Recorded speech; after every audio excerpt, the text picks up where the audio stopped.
Welcome to Teaching English for Young Learners class. In this video, we will talk about how to teach English to children.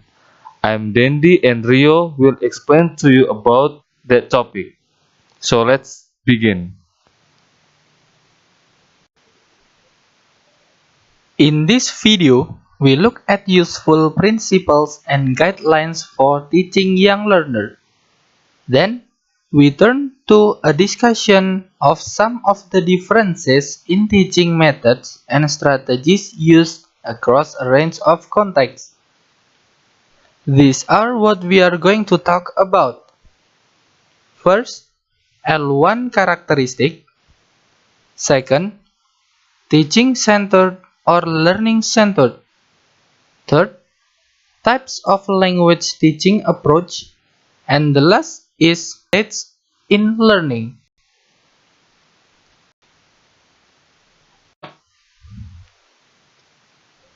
First of all, we would like to discuss about L1 characters in learning a language. These are the principles of characters of children in L1 when they acquiring a language, especially English. So there are 6 principles. The first is children are excellent observers and have a natural ability to get a meaning from body language, intonation, gesture, and so on.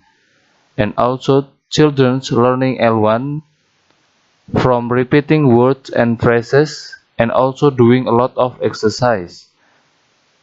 Children are skilled by predicting and guessing a word, and they talk and they like to talk even they do not know how much language they know. And the last is children is a good risk-taker and experimenters. In L2 environment, teachers need to be aware and do not underestimate students' capabilities. Furthermore, teachers have to ensure that those characteristics of L1 should include in their teaching activities. Then, we discuss about technique. Teaching-centered or learning-centered. Teaching-centered means the teacher controls the action in the classroom, does a lot of the talking by explaining, giving direction, and asking lots of questions which students answer. In some contexts, it may be the most common way of managing learning. Learning-centered, where the teacher is like a conductor, is an important part of language teaching. It is useful for introducing new language. At the end of the scale, teacher may try to balance these more teaching-centered activities with one which are more learning-centered or interactional, where students have a chance to work on tasks in order to engage in organized talk with each other. That is to use language in less controlled, more creative way. These sections, we will briefly make an explanations to the common approaches used in primary schools today. Those are audiolingual approach, total physical response, the communicative approach, task-based learning, story-based methodology, and cross-curricular. The first approach is audiolingual approach. This approach involves the repetition of new language.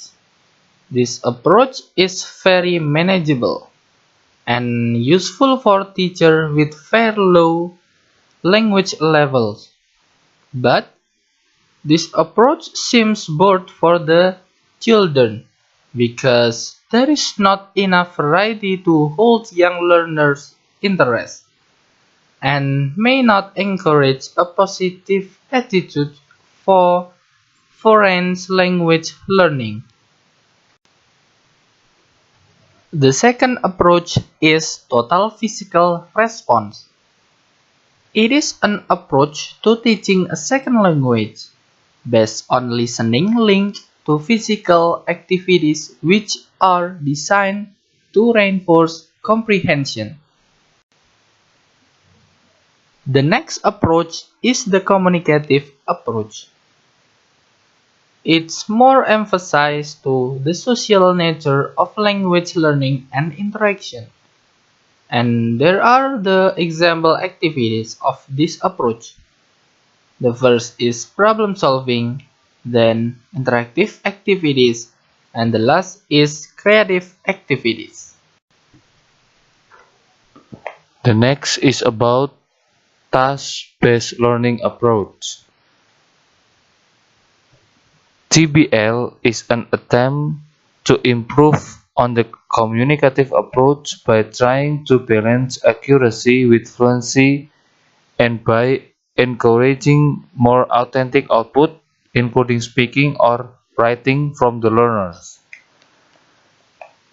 Using this approach, teachers encourage their students to use the language they have recently learned by providing a framework and support for the macro tasks and then allowing the students to use the language for their own purposes and meanings. There are three phases of task-based learning. The first is pre-task, and then task cycle, and then the last is language focus. The following is story-based methodology. Why teachers use stories? There are so many reasons about that, but we just put three important reasons why teachers should include stories in their learning activities. The first is stories are motivating, challenging, and fun. And second, storybooks offer positive concrete outcomes in the form of games, competitions, quizzes, drama, songs, projects, bookmaking, and etc. And then the last is storybooks develop children's learning strategies such as listening for general meaning, predicting meanings, guessing meanings, and then hypothesizing. So, learning English through story can be the foundation for secondary schools in terms of learning basic language function and structures, vocabulary, and language learning skills. The cross-curricular approach is linked to the activities-based approach and task-based learning. It includes the contribution from several different disciplines such as mathematics, science, history, geography, and etc. Stages in learning. First, meeting new language, then manipulating new language, and the last is making your own language. The first stage is meeting new language. In here, teacher is trying act as the main language model or with a native speaker as a backup model in lively and interesting way. The next stage is manipulating new language. The teacher is trying to support learners in manipulating the new language in variety of activities for remembering the new language. The last stage in learning is making your own language. The teacher is trying to create an activities in a pair or group work with a clear purposes. So, learners need to communicate each other.